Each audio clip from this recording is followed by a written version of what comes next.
Okay, today is the 2nd of September, and this is the 44th time we are talking on the Majjhima Nikāya Suttas. Now we come to Sutta 108, Gopakamoggallana Sutta, with Gopakamoggallana. Thus have I heard. This is a very important sutta. On one occasion, the Venerable Ananda was living at Rajagaha in the bamboo grove, the squirrel sanctuary, not long after the Blessed One had attained to final Nibbana. Now on that occasion, King Ajatasattu, the Dehi Putta of Magadha, being suspicious of King Pajjhota, was having Rajagaha fortified. Then when it was morning, the Venerable Ananda dressed, and taking his pole and outer robe, went into Rajagaha for alms. Then the Venerable Ananda thought, it is still too early to wander for alms in Rajagaha. Suppose I went to the Brahmin Gopakamoggallana at his workplace. So the Venerable Ananda went to the Brahmin Gopakamoggallana at his workplace. The Brahmin Gopakamoggallana saw the Venerable Ananda coming in the distance and said to him, "Let Master Ananda come. Welcome to Master Ananda. It is long since Master Ananda found an opportunity to come here. Let Master Ananda be seated. This seat is ready." Venerable Ananda sat down on the seat made ready. The Brahmin Gopakamoggallana took a low seat, sat down at one side, and asked the Venerable Ananda, "Master Ananda, is there any single monk who possesses in each and every way all those qualities that were possessed by Master Gotama, Arahant, Sammasambuddha?" Venerable Ananda replied, "There is no single monk, Brahmin, who possesses in each and every way all those qualities that were possessed by the Blessed One, Arahant Sammasambuddha. For the Blessed One was the arouser of the unarisen path, the producer of the unproduced path, the declarer of the undeclared path. He was the knower of the path, the finder of the path, the one skilled in the path. But his disciples now abide following that path and become possessed of it afterwards." Stop here for a moment. So here, Venerable Ananda is saying that the Buddha is the founder of this Noble Eightfold Path, which has long been forgotten. And the Buddha is very familiar with this path and teaches this path, and his disciples follow the same path. So if they follow the same path, they must arrive at the same destination. So the enlightenment of the Buddha and his disciples are exactly the same. Only thing, as is mentioned in the Samyutta Nikāya, the Buddha says he is the first one to find this path, which has been lost for a long time. In other words, the Buddha is the first Arahant. In fact, in the suttas we find only the Buddha is called the Arahant. His disciples are not called Arahants. His disciples only later came to be called Arahants. During the Buddha's time, his disciples were called disciples liberated by wisdom. But this discussion between the Venerable Ananda and the Brahmin Gopakamoggallana was interrupted. For then the Brahmin Vasakara, minister of Magadha, while supervising the work at Rajagaha, went to the Venerable Ananda at the workplace of the Brahmin Gopakamoggallana.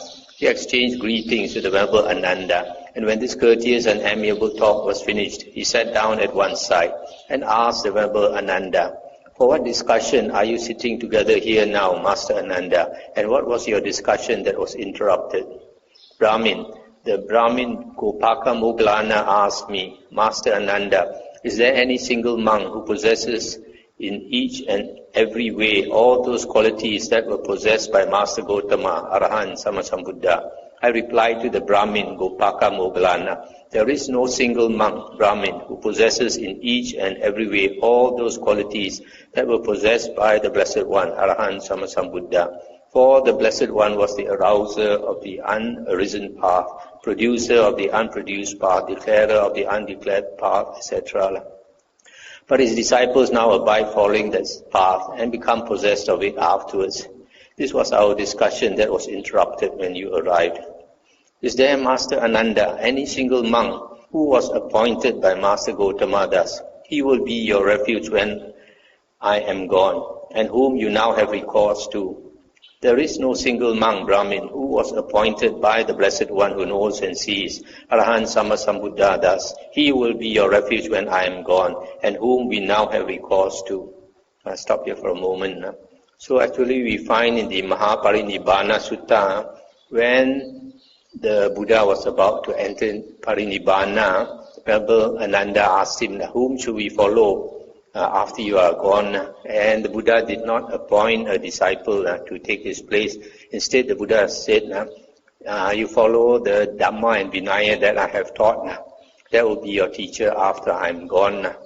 This is in contradiction with the Mahayana teachings. In Mahayana, they said that the Buddha appointed Mahakassapa to succeed him. Also, I forgot to mention here, this is one of the suttas that was compiled after the Buddha had passed away. The time of this sutta, the Buddha had entered Parinibbana. But is there, Master Ananda, any single monk who has been chosen by the Sangha and appointed by a number of elder monks thus? He will be our refuge after the Blessed One has gone, and whom you now have recourse to. There is no single monk, Brahmin, who has been chosen by the Sangha and appointed by a number of elder monks thus. He will be our refuge after the Blessed One has gone, and whom we now have recourse to. But if you have no refuge, Master Ananda, what is the cause for your concord? That means your harmony. We are not without a refuge, Brahmin. We have a refuge. We have the Dhamma as our refuge. I'll stop here for a moment. As I mentioned just now, the Buddha says, take the Dhamma Vinaya as your teacher after I am gone. So that is what they are following. Even for the Buddha, after the Buddha was enlightened, Buddha says that his teacher is the Dhamma, that which he venerates. Even though he is the Dhamma Raja, he conducts himself according to Dhamma. But when you were asked, is there, Master Ananda, any single monk who was appointed by Master Gotama thus? He will be your refuge when I am gone, and whom you now have recourse to. You answered, there is no such single monk whom we now have recourse to. When you were asked, is there, Master Ananda, any single monk who has been chosen by the Sangha and appointed by a number of elder monks thus? He will be our refuge after the Blessed One has gone, and whom you now have recourse to. You answered, there is no such single monk whom we now have recourse to. When you were asked, but if you have no refuge, Master Ananda, what is the cause for your concord? You answered, we are not without a refuge, Brahmin. We have a refuge. We have the Dhamma as our refuge. Now how should the meaning of these statements be regarded, Master Ananda? Brahmin, the Blessed One who knows and sees, Arahant Sammasambuddha, has prescribed the course of training for monks, and he has laid down the Patimokkha. On the Uposatha day, as many of us as live in dependence upon a single village district meet together in unison, and when we meet, we ask one who knows the Patimokkha to recite it. If a monk remembers an offense or a transgression while the Patimokkha is being recited, we deal with him according to the Dhamma in the way we have been instructed. It is not the worthy ones who deal with us, it is the Dhamma that deals with us. Stop here for a moment. So here the Venerable Ananda is saying that monks, if they Pinapata, they go on alms round to a certain village, and they stay around that village, maybe on the hills or in the valley or whatever. Since all of them come to that same village or town for alms round, so every 2 weeks they meet to chant the Patimokkha on the Uposatha day. And the Uposatha day is the 15th of the lunar calendar and the 30th or 29th sometimes.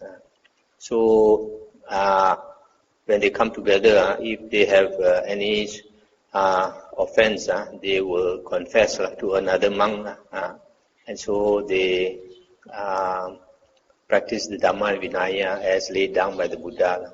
Is there, Master Nanda, any single monk whom you now honor, respect, revere and venerate, and on whom you live in dependence, honoring and respecting him? There is a single monk, Brahmin, whom we now honor, respect, revere and venerate, and on whom we live in dependence, honoring and respecting him. But when you were asked, is there Master Ananda, any single monk who was appointed by Master Gotama, you answered, there is no such single monk. When you were asked, is there Master Ananda, any single monk who has been chosen by the Sangha, you answered, there is no such single monk. When you were asked, is there Master Ananda, any single monk whom you honor, respect, revere and venerate, and on whom you live in dependence, honoring and respecting him, you answered, there is such a single monk whom we now honor, and to whom we live in dependence, honoring and respecting him. Now how should the meaning of these statements be regarded, Master Ananda? There are, Brahmin, 10 qualities inspiring confidence that have been declared by the Blessed One who knows and sees, Arahant Sammasambuddha.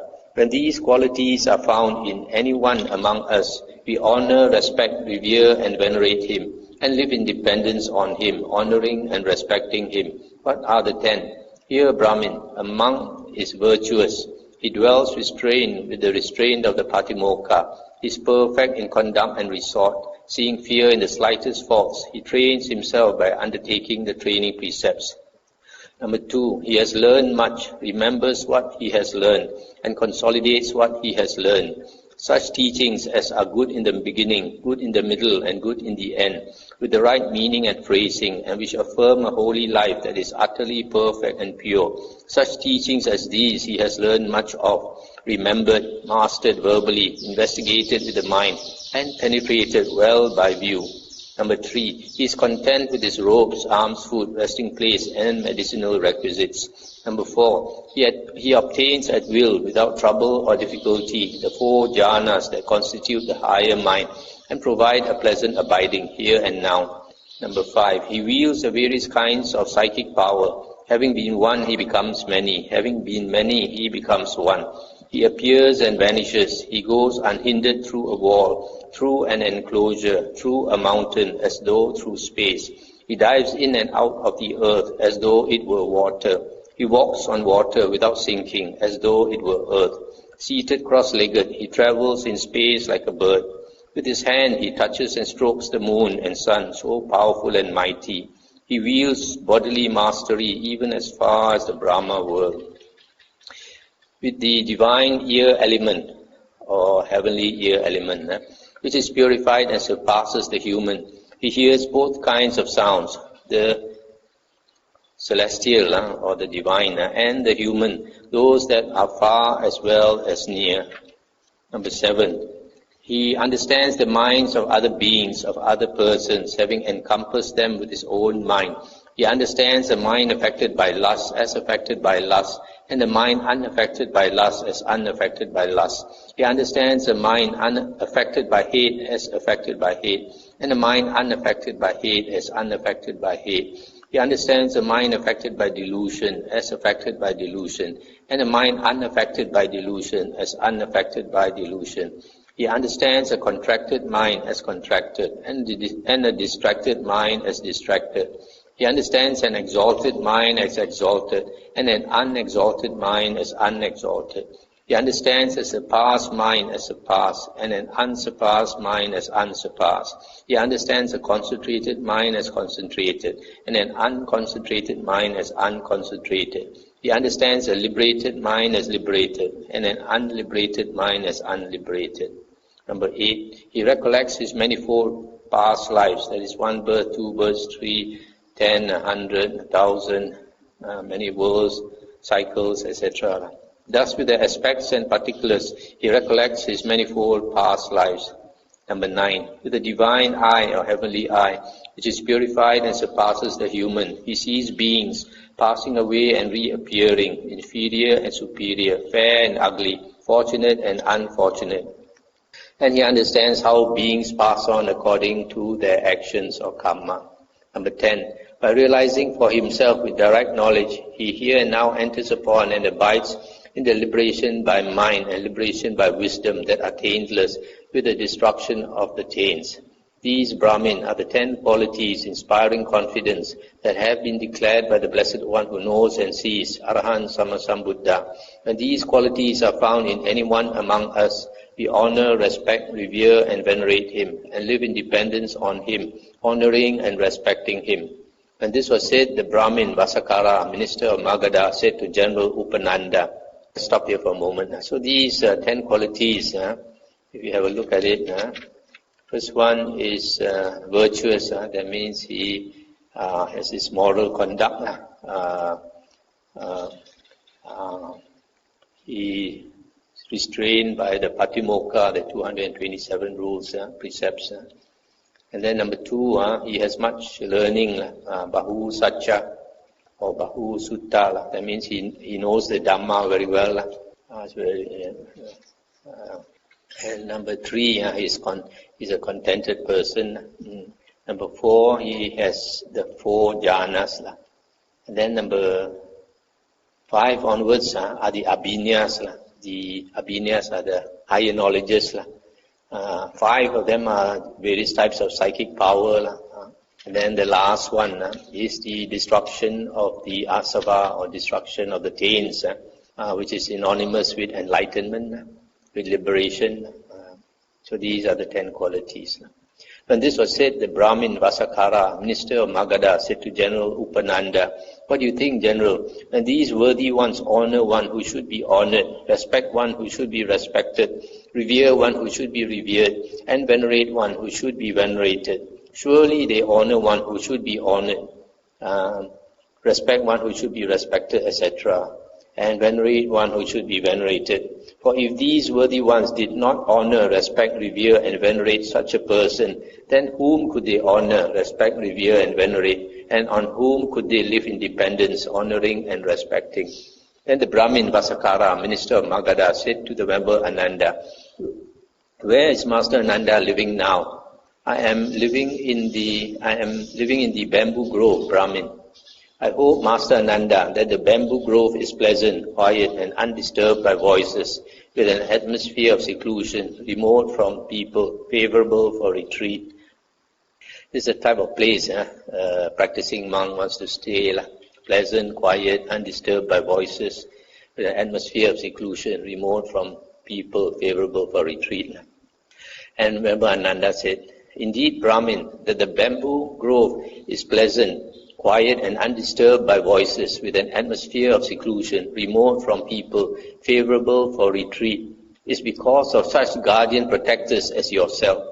Indeed, Master Ananda, that the bamboo grove is pleasant, quiet and undisturbed by voices, with an atmosphere of seclusion, etc., favorable for retreat, is because the worthy ones who are meditators, because of the worthy ones who are meditators and cultivate meditation.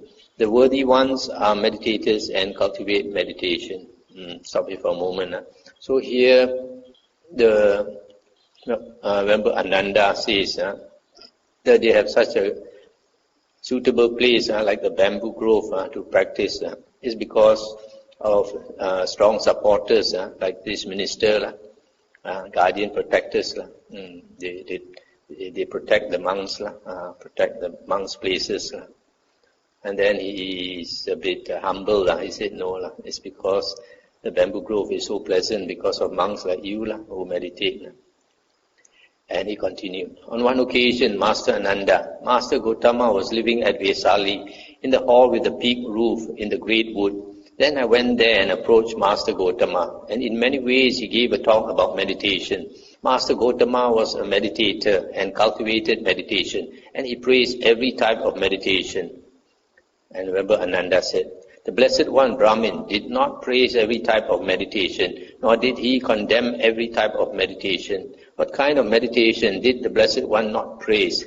Here, Brahmin, someone abides with his mind obsessed by sensual lust, a prey to sensual lust, and he does not understand as it actually is the escape from arisen sensual lust. While he harbors sensual lust within, he meditates, premeditates, out-meditates, and mismeditates. Similarly, he abides with his mind obsessed by ill will, sloth and torpor, restlessness and remorse, and doubt now. And so while he harbors these hindrances within him, he meditates, premeditates, out-meditates, and mismeditates. The Blessed One did not praise that kind of meditation. And what kind of meditation did the Blessed One praise? Here, Brahmin, quite secluded from sensual pleasures, secluded from unwholesome states, a monk enters upon and abides in the first jhana. With the stilling of applied and sustained thought, he enters upon and abides in the second jhana. With the fading away as well of delight, he enters upon and abides in the third jhana. With the abandoning of pleasure and pain, he enters upon and abides in the fourth jhana. The Blessed One praised that kind of meditation. It seems, Master Ananda, that Master Gotama censured that kind of meditation that should be censured, and praised that kind of meditation that should be praised. And now, Master Ananda, we depart. We are busy and have much to do. Now is the time, Brahmin, to do as you think fit. Then the Brahmin, Vasakara, minister of Magadha, having delighted and rejoiced in the Venerable Ananda's words, rose from his seat and departed. Then soon after he had left, the Brahmin Gopakamoggallana said to the Venerable Ananda, Master Ananda has not yet answered what we asked him. Venerable Ananda said, did we not tell you, Brahmin, there is no single monk, Brahmin, who possesses in each and every way all those qualities that were possessed by the Blessed One, Arahant Sammasambuddha. For the Blessed One was the arouser of the unarisen path, producer of the unproduced path, declarer of the undeclared path. He was the knower of the path, finder of the path, the one skilled in the path. But his disciples now abide, following that path, and become possessed of it afterwards. So this last part, Ananda says again, there is no monk that can compare with the Buddha. For the Buddha was the founder of the path, the first Arahant. All the monks' disciples, the Aryan disciples, they are humble. They say the Buddha is the one, their teacher, and they dare not compare themselves with him. Even though many of them, they have all the psychic powers that the Buddha possesses. They never compare themselves with him. And also, whenever they teach, they don't say they teach the Dhamma. They always say they teach the Dhamma of the Bhagava Arahant Sammasambuddha.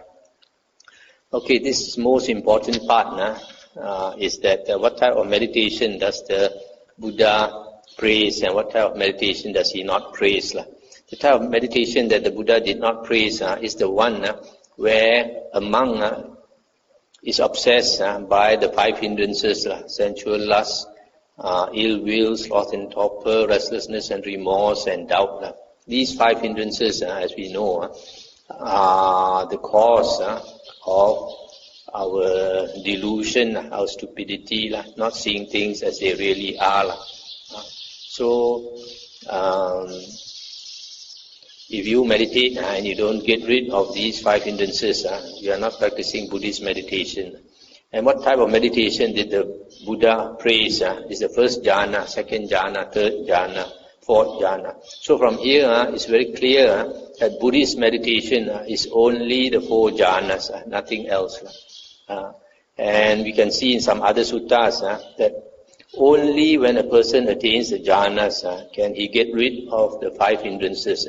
Without attaining the states of jhana, where the mind becomes focused and one-pointed, it is impossible to get rid of the five hindrances. As we read in some others, in the earlier sutta, that the hindrances obsess the mind and remain. And it's only when a person attains the jhanas that they no longer obsess the mind and no longer remain anymore. They are gotten rid of. So this is a very important sutta because of this point. Only one type of meditation is praised by the Buddha, that is the four jhanas. And if any meditation method, you cannot obtain the jhanas, then that is not praised by the Buddha, because only when you attain the jhanas can you get rid of the five hindrances. So nowadays, people teaching all types of meditation, which contradicts the Buddha's teaching. So actually, the object of your meditation, whether it's the breath or kasina or anything, is not important. What is important is you must end up with the jhanas. Only if you meditate and end up with the jhanas, that is praised by the Buddha. Because when you attain the jhanas, you get rid of the five hindrances, then the mind can see things as they really are. That's the first step in attaining wisdom. You must see things as they really are. The second step is understanding. When you see things as they really are, then you understand. The third step when you understand, then you can let go.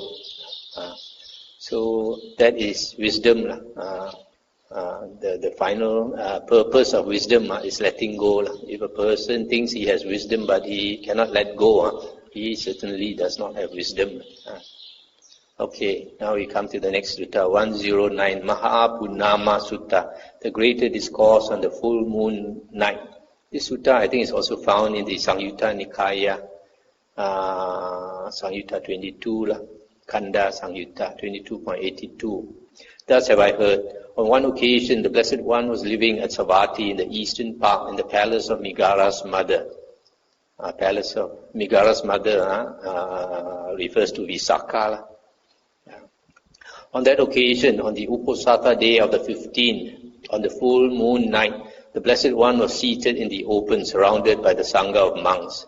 Then a certain monk rose from his seat, arranged his upper robe on one shoulder, and extending his hands in reverential salutation towards the Blessed One, said to him, Venerable Sir, or Bhante, I would ask the Blessed One about a certain point, if the Blessed One would grant me an answer to my question.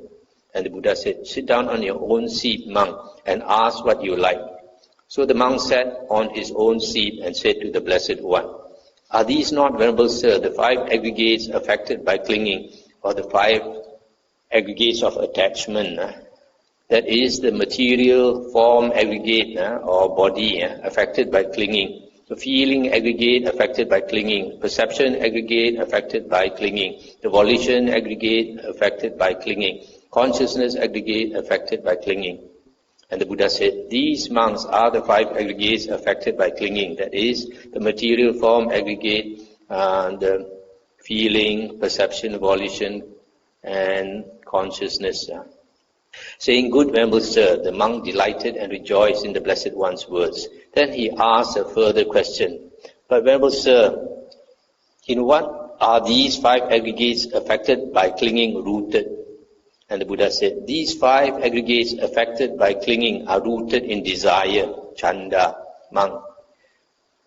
Then he asked again, Venerable Sir, is that clinging the same as these 5 aggregates affected by clinging? Or is the clinging something apart from the 5 aggregates affected by clinging?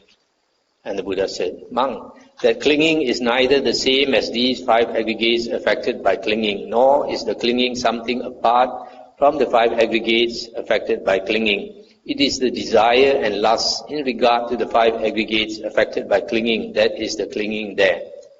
But Venerable Sir, can there be diversity in the desire and lust regarding these 5 aggregates affected by clinging? There can be, monk, the Blessed One said. Here, monk, someone thinks thus, may my material form or body be thus in the future. May my feeling be thus in the future. May my perception be thus in the future. May my volition be thus in the future. May my consciousness be thus in the future. Thus there is diversity in the desire and lust regarding these 5 aggregates affected by clinging. But Venerable Sir, in what way does the term aggregates apply to the aggregates?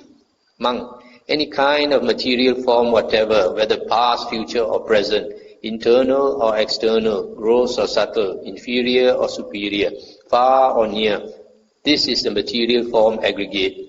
Any kind of feeling whatever, far or near, etc., this is the feeling aggregate. Similarly, any kind of perception whatever, any kind of volition whatever, any kind of consciousness whatever, whether past or future, whether past, future or present, internal or external, gross or subtle, inferior or superior, far or near. It is in this way, monk, that the term aggregate applies to the aggregates. What is the cause and condition, Venerable Sir, for the manifestation of the material form aggregate? What is the cause and condition for the manifestation of the feeling aggregate, perception aggregate, volition aggregate, consciousness aggregate? The 4 great elements, monk, are the cause and condition for the manifestation of the material form aggregate. Contact is the cause and condition for the manifestation of the feeling aggregate. Contact is the cause and condition for the manifestation of the perception aggregate. Contact is the cause and condition for the manifestation of the volition aggregate. Mentality, materiality is the cause and condition for the manifestation of the consciousness aggregate. Stop here for a moment. So the earlier parts, I think you can understand. Buddha says these 5 aggregates are rooted in desire. It's because of desire that they manifest. And the clinging is the clinging for the 5 aggregates. And this last part, the 4 great elements are the cause and condition for the manifestation of the material form aggregate. Rupa or matter is defined as the 4 great elements. So normally in the suttas it is said that when consciousness vijnana arises, it arises together with nama rupa. Nama rupa is mentality, materiality. So nama rupa arise with vijnana and sees, they always come together. They're like Siamese twins joined.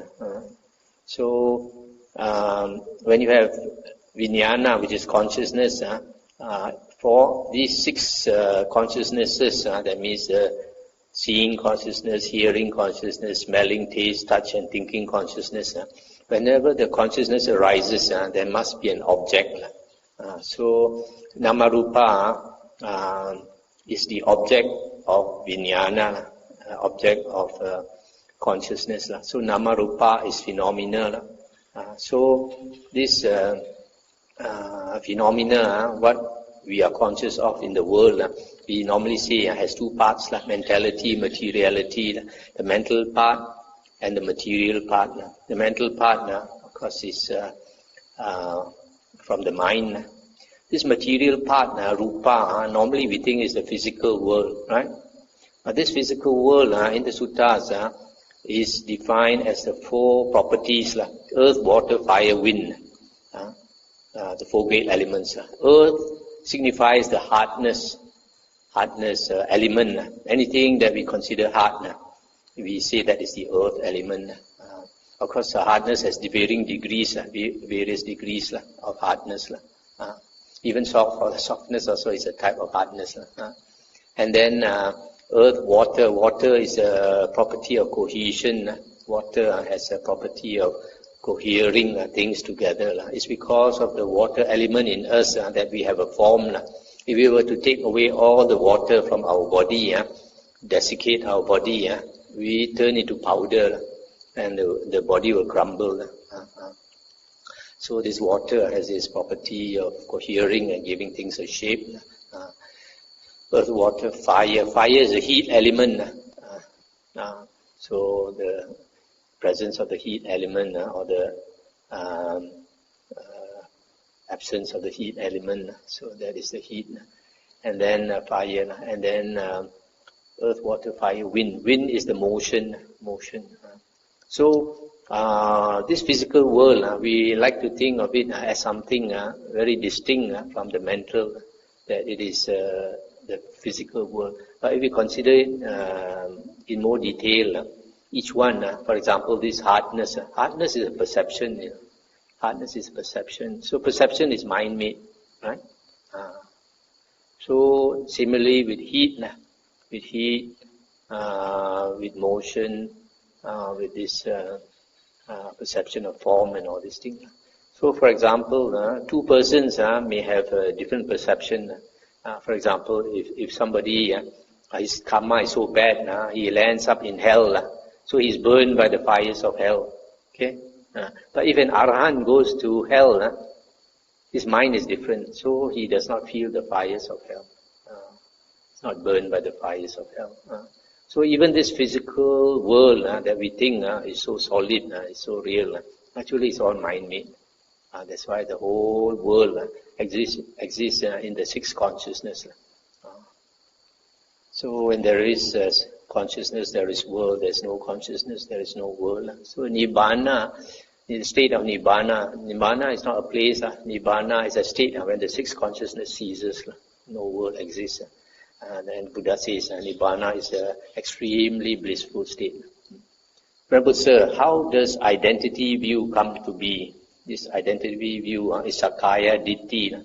Here among an untaught ordinary person who has no regard for Aryans, noble ones, and is unskilled and undisciplined in their Dhamma, who has no regard for true men and is unskilled and undisciplined in their Dhamma, regards material form as self, or self as possessed of material form, or material form as in the self, or self as in the material form. Similarly, he regards feeling, perception, volition, consciousness in the same way. That is how identity view comes to be. But Venerable Sir, how does identity view not come to be? Here among a well-taught, noble disciple, Aryan disciple, who has regard for noble ones, Aryans, and is skilled and disciplined in their Dhamma, who has regard for true men and is skilled and disciplined in their Dhamma, does not regard material form as self, or self as possessed of material form, or material form as in the self, or self as in the material form. Similarly, he does not regard feeling, perception, volition and consciousness as self, or self as possessed of the aggregates, or the aggregates as in the self, or the self as in the aggregate. That is how identity view does not come to be. Stop here for a moment. This identity view is one of the 10 factors that we have to eliminate to become an Arya, to become a Sotapanna, the lowest fruition. The Sotapanna has eliminated 3 factors. One of them is identity view. So this identity view means you identify yourself with the 5 aggregates. You take the 5 aggregates to be the self, or as belonging to the self, or the self as inside the 5 aggregates, or the 5 aggregates as inside the self. So you identify yourself with the body and the mind, because these 5 aggregates are the body and the mind, which ordinary people so regard. You take the body and the mind to be the self. So when a person understands the Dhamma, he can see that the body and the mind are impermanent, changing, ever changing, changing at a very fast speed. And if you cling to it, it's going to cause you to suffer, because nothing in the world is permanent.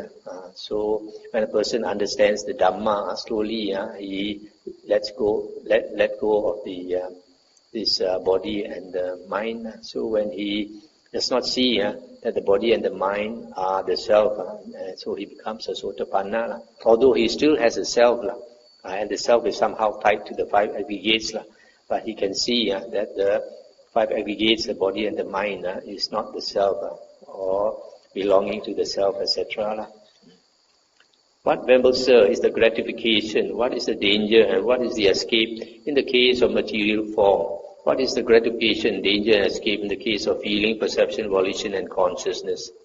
The pleasure and joy among that arise in dependence on material form. This is the gratification in the case of material form. Material form is impermanent, suffering and subject to change. This is the danger in the case of material form. The removal of desire and lust, the abandonment of desire and lust for material form. This is the escape in the case of material form.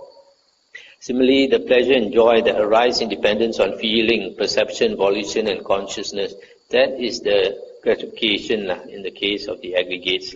But these aggregates are impermanent, suffering and subject to change. That is the danger in the case of the aggregates. The removal of their desire and lust, the abandonment of desire and lust for the aggregates, that is the escape in the case of the aggregates. I think last year we went through one sutta where we, in the Majjhima Nikāya, where we talk about the danger, the gratification, danger and escape in the case of material form.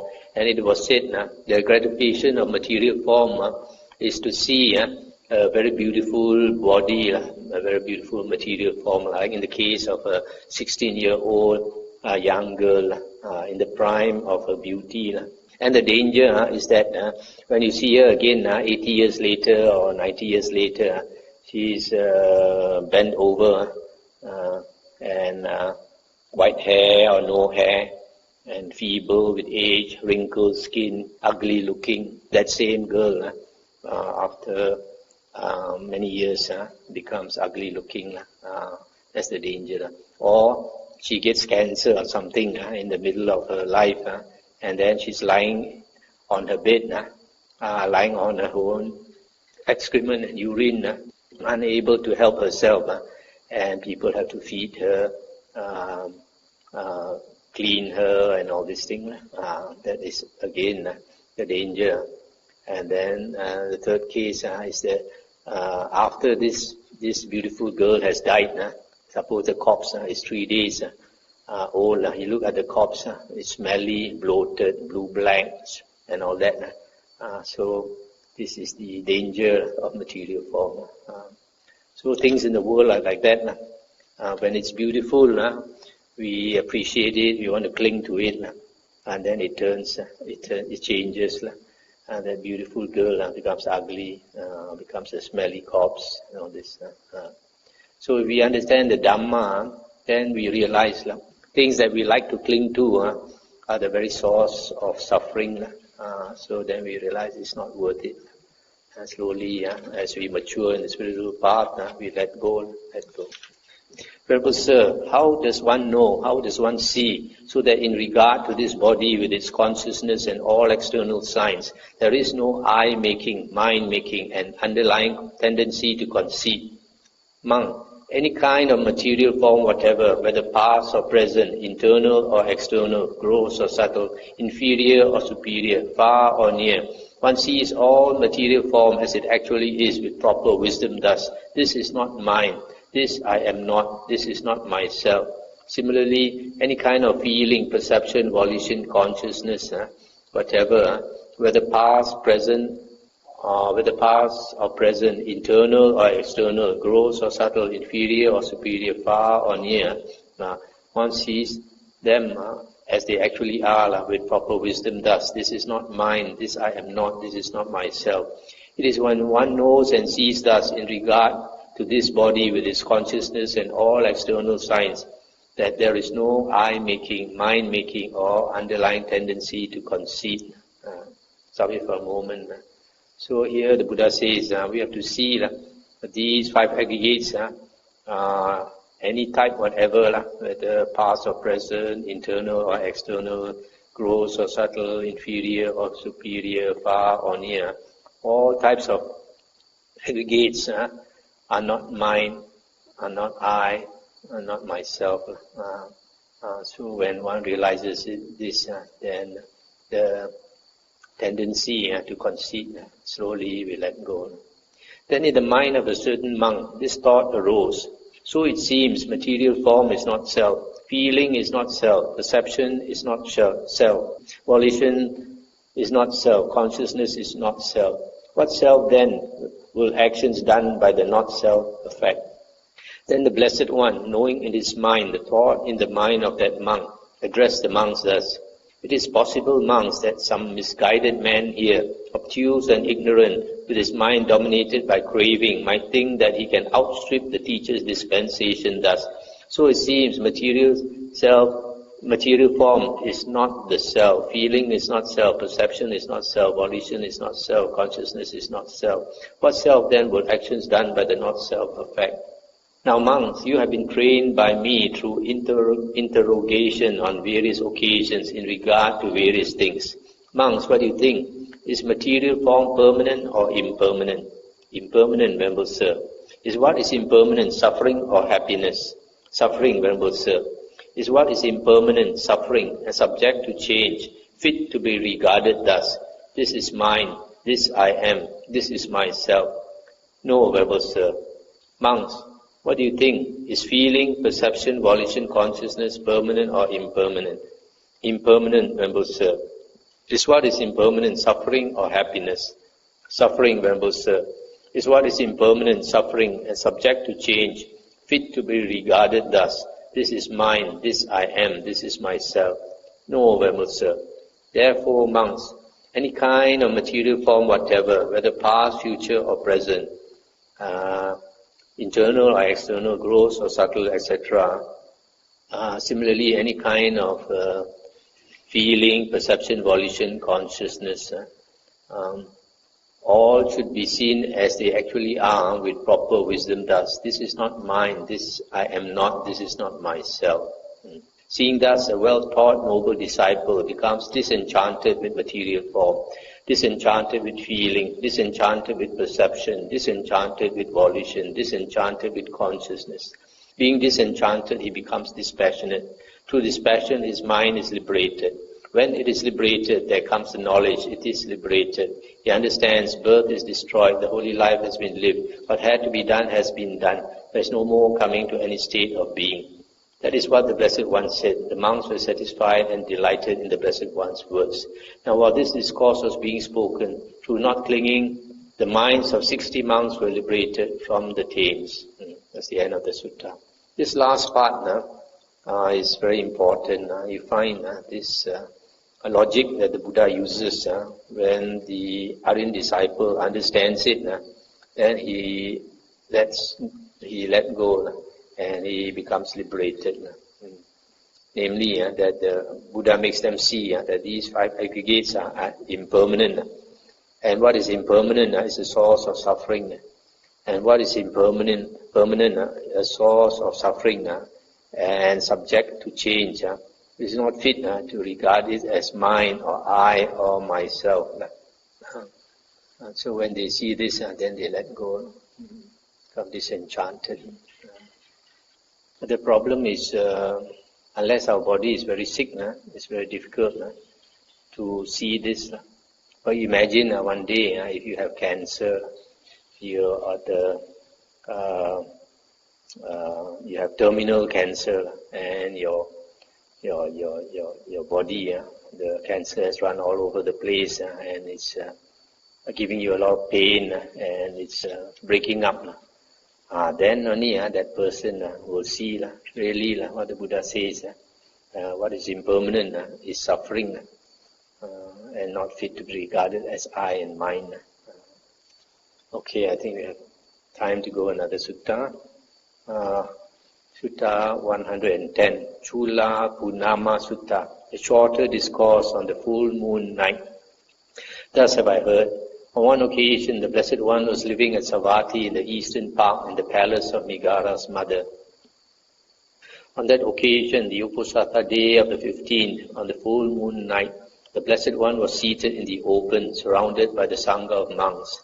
Then surveying the silent Sangha of monks, he addressed them thus, Monks, would an untrue man know of an untrue man? This person is an untrue man. No, Venerable Sir. Good monks, it is impossible. It cannot be that an untrue monk, an untrue man, should know of an untrue man. This person is an untrue man. But would an untrue man know of a true man? This person is a true man. No, Venerable Sir. Good monks, it is impossible. It cannot be that an untrue man should know of a true man. This person is a true man. Monks, an untrue man is possessed of bad qualities. He associates as an untrue man. He wills as an untrue man. He counsels as an untrue man. He speaks as an untrue man. He acts as an untrue man. He holds views as an untrue man. And he gives gifts as an untrue man. And how is an untrue man possessed of bad qualities? Here, an untrue man has no faith, no shame, no fear of wrongdoing. He is unlearned, lazy, forgetful, and unwise. That is how an untrue man is possessed of bad qualities. And how does an untrue man associate as an untrue man? Here an untrue man has for friends and companions those recluses and Brahmins who have no faith, no shame, no fear of wrongdoing, who are unlearned, lazy, forgetful, and unwise. That is how an untrue man associates as an untrue man. Stop here for a moment. This true man is called a Sappurisa. So an untrue man is a Asappurisa. It refers to the ordinary person, but here it seems like it's worse than an ordinary person. It refers to an evil ordinary person. An ordinary person is just a putujana, but this is a evil and stupid ordinary person. So he possesses bad qualities. And no faith, no shame, no fear of wrongdoing. unlearned, lazy, forgetful and unwise. And how does an untrue man will as an untrue man?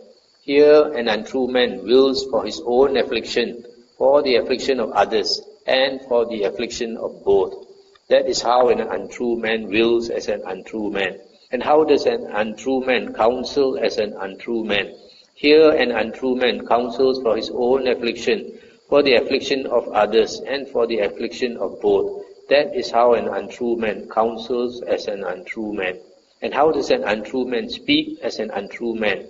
Here an untrue man speaks false speech, malicious speech, harsh speech, and gossip. That is how an untrue man speaks as an untrue man. And how does an untrue man act as an untrue man? Here an untrue man kills living beings, takes what is not given, and misconducts himself in sensual pleasures. That is how an untrue man acts as an untrue man. And how does an untrue man hold views as an untrue man? Here an untrue man holds views such as this. There is nothing given, nothing offered, nothing sacrificed, no fruit or result of good and bad actions, no this world, no other world, no mother, no father, no beings who are reborn spontaneously, no good and virtuous recluses and Brahmins in the world, who have realized for themselves by direct knowledge and declare this world and the other world. That is how an untrue man holds views as an untrue man. And how does an untrue man give gifts as an untrue man?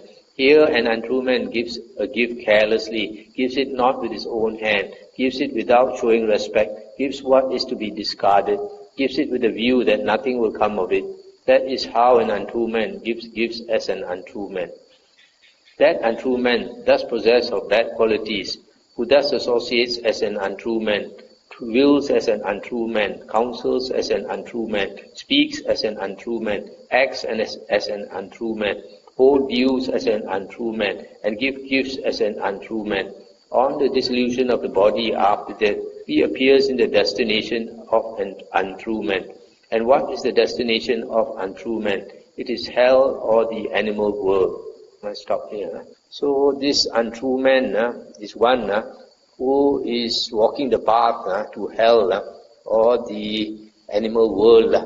That means he is not only stupid, but he breaks the precepts and does evil deeds. Also, in the beginning, I forgot to mention, an untrue man, he cannot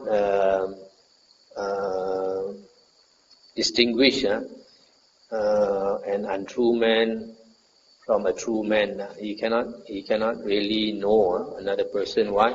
Because an untrue man, his mind is very clouded with greed, hatred, and delusion. So because of that, he cannot see things clearly as they really are. So how can he judge who is an untrue man, who is a true man? And this untrue man here is quite clear. He has bad qualities. He associates with friends who have no faith, no shame, no fear of wrongdoing, who are lazy, unwise, etc. And then when he gives advice, that harms himself, that harms others, that harms both. And he wills also for his own affliction and for others' afflictions. And then he breaks the precepts. He precepts against speech, and precepts against actions. He is careless, and then he has wrong view. This wrong view is worldly wrong view. Basically, there are three things here. One is that there is no result of good and bad actions, and then there's no other world. That means after death, there's nothing. There's no being reborn. And thirdly, he doesn't believe that there are good ascetics who have realized by direct knowledge the world. Okay. Monks, would a true man know of a true man? This person is a true man. Yes, noble sir. Good monks, it is possible that a true man would know of a true man. This person is a true man. But would a true man know of an untrue man? This person is an untrue man. Yes, noble sir. Good monks, it is possible that a true man would know of an untrue man. This person is an untrue man. Stop here for a moment. So here, this true man, I guess, should refer to Aryan disciple of the Buddha, and because his mind is not clouded with so much greed, hatred, and delusion that he can see things as they really are, so he can tell who is a true man, who is an untrue man.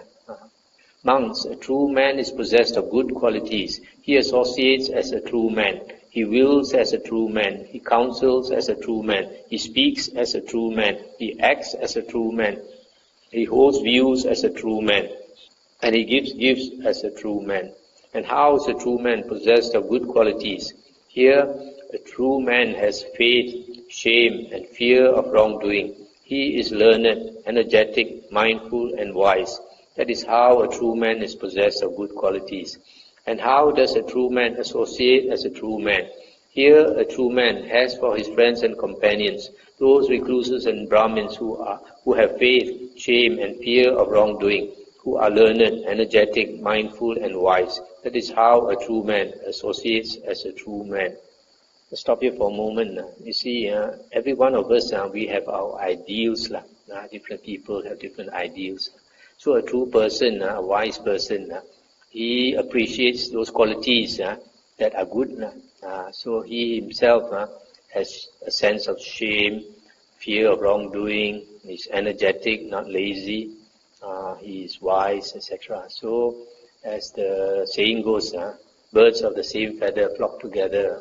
So he would look for ascetics or monks who are like that, who possess good qualities, that live up to his ideal. And how does a true man will as a true man? Here, a true man does not will for his own affliction, for the affliction of others, or for the affliction of both. That is how a true man wills as a true man. And how does a true man counsel as a true man? Here, a true man does not counsel for his own affliction, for the affliction of others, or for the affliction of both. That is how a true man counsels or gives advice as a true man. And how does a true man speak as a true man? Here, a true man abstains from false speech, from malicious speech, from harsh speech, and from gossip.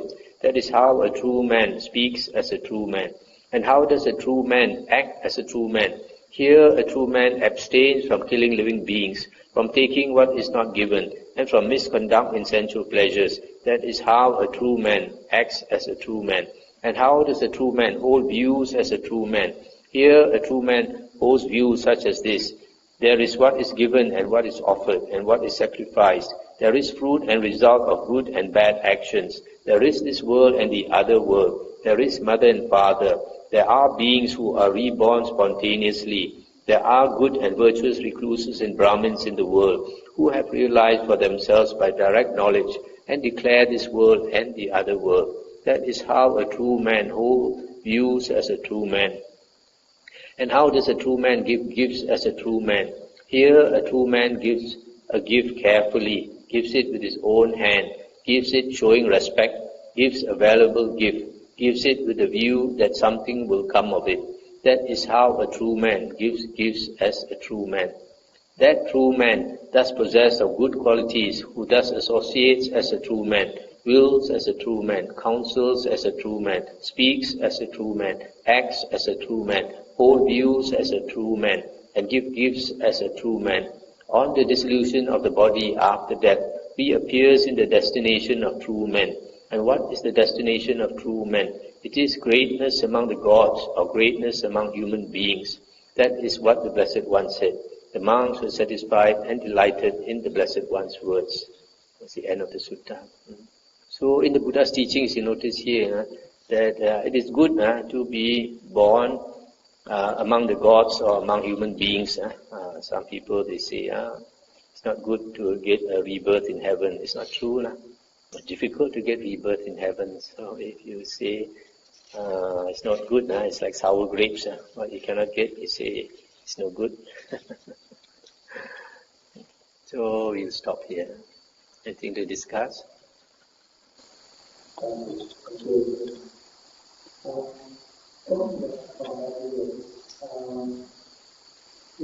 of the slowly to make it clarify myself and my thinking about the belief that mentality, materiality, everywhere.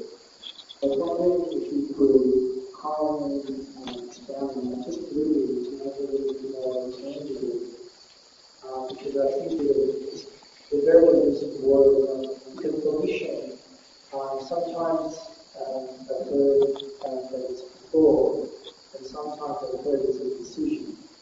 So I bounce back and forth with the volition part.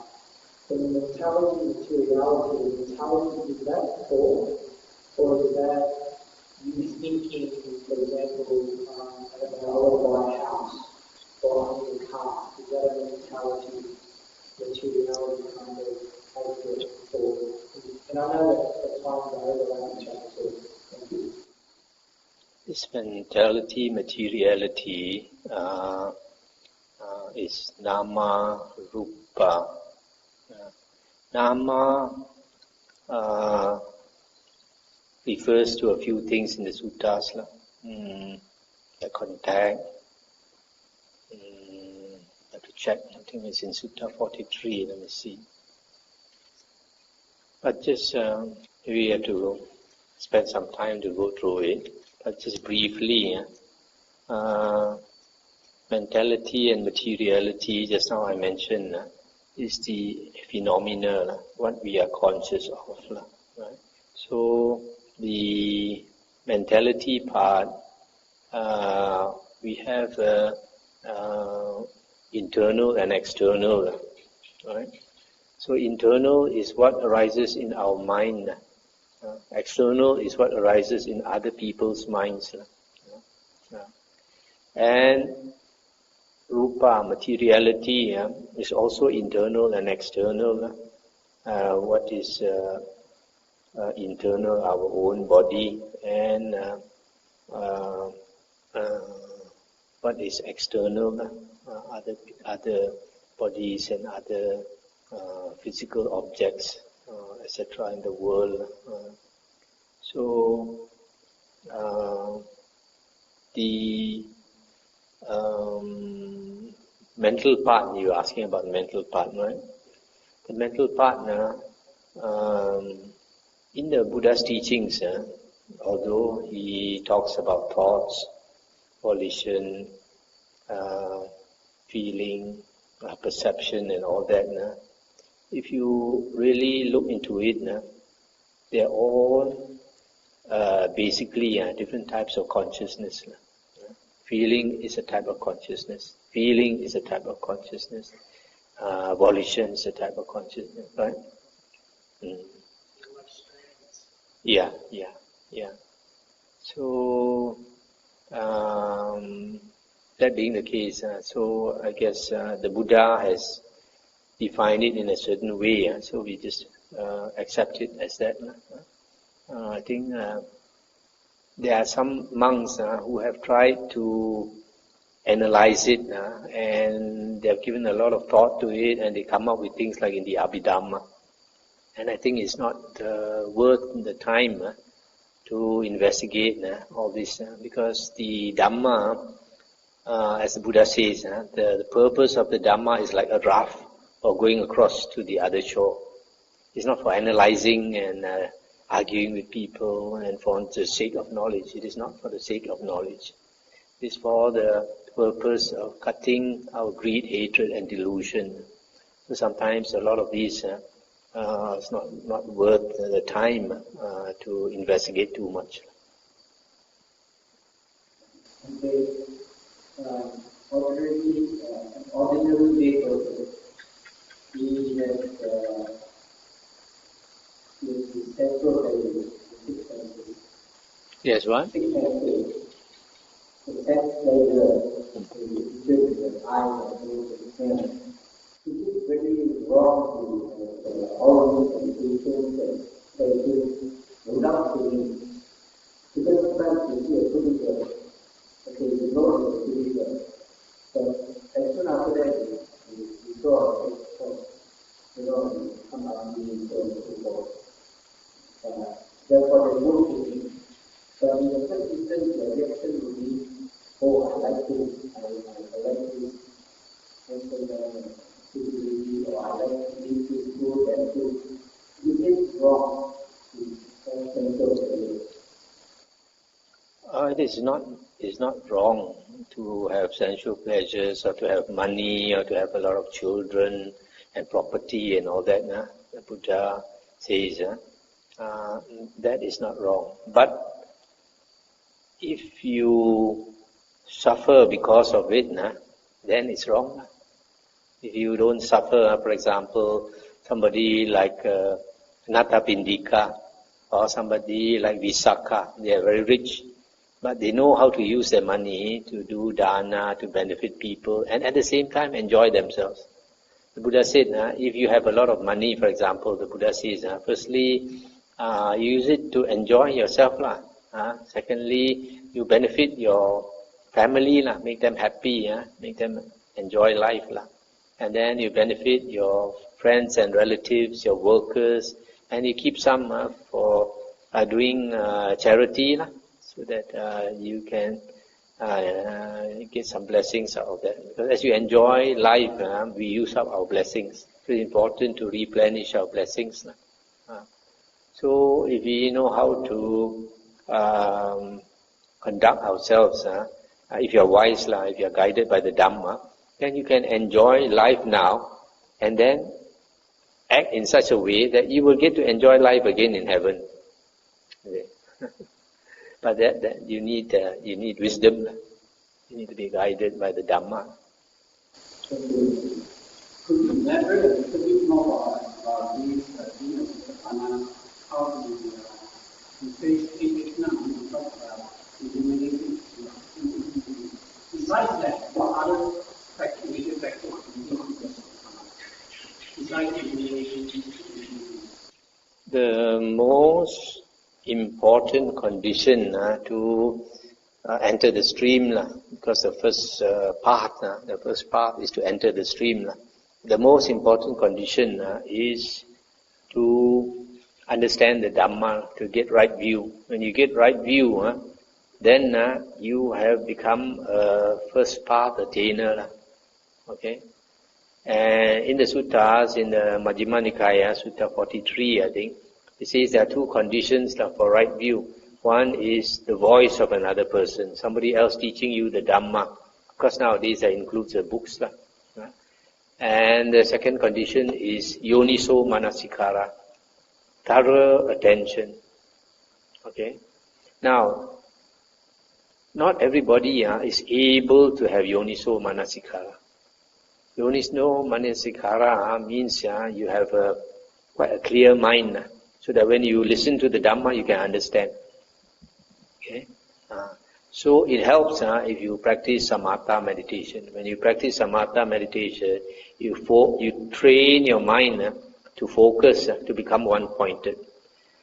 If you constantly train your mind to become one-pointed, then when you either listen to the Dhamma talk on the CD or you read the Nikāya, the suttas in the Nikāyas, then you're able to focus your mind and understand.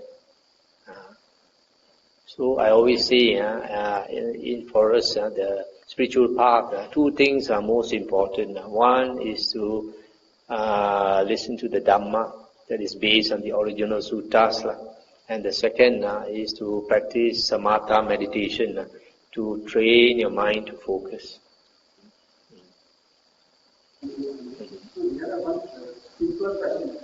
We talk about we talk about 15 or the last day of the month. Okay. Is it these 2 days only, or is it 8? Okay, there are 4 Uposatha days in a month. Okay, if we go by our Chinese lunar calendar, which has 30 days or sometimes 29 days, the first one is the 8th of the month, Chopat, and then the 15th, and then the 23rd, and then the 30th or 29th. But in Thailand and in India, the lunar calendar is a bit different. They go 2 weeks, not like ours, 30 days, or 29 days. For them it's 2 weeks. So The first 2 weeks of the lunar month is 15 days from the first lunar day until the 15th. Okay. Then the second fortnight, sometimes it's 15 days, sometimes it's 14 days. So when we talk about keeping these 8 precepts on the psychology, should we be keeping this? Okay, sorry, I didn't elaborate. Okay, so for lay people, the Buddha says that lay people should keep the 8 precepts on the Uposatha days. That means the 4 days of the month. That means the 8th day, 15th day, 23rd, and 30th or 29th. But for monks, we chant the precepts once a fortnight.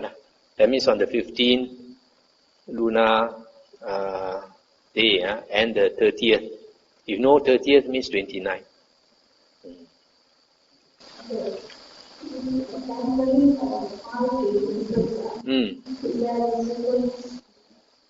Any sequence? No. When if you notice in the description of charana, the conduct of a monk, the sequence of the monk's practice is that he goes forth, then he keeps the precepts, then he practices contentment, then he guards his 6 sense doors, he practices moderation in eating, he strives to maintain his wakefulness and all these things, and then he goes to a secluded place to practice, and then he meditates hard. When he meditates hard, and the mind starts to become one-pointed, then the sloth and torpor begins to be eliminated. When the sloth and torpor is eliminated, then it is stated that perception of light comes forth from within, wells up. So when that happens, these 5 hindrances all are eliminated together. Same. If you meditate hard, of course those things in charana that the monk practices, of course what you can do, you do.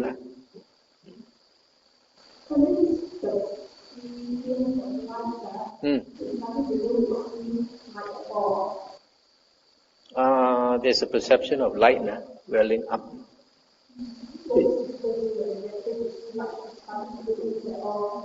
That one is like that one it just comes and goes lah.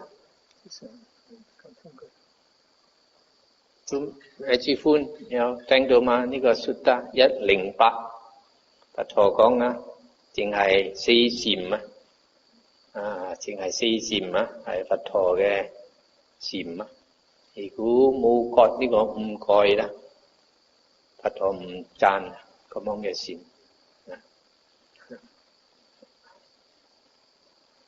Okay, shall we end here?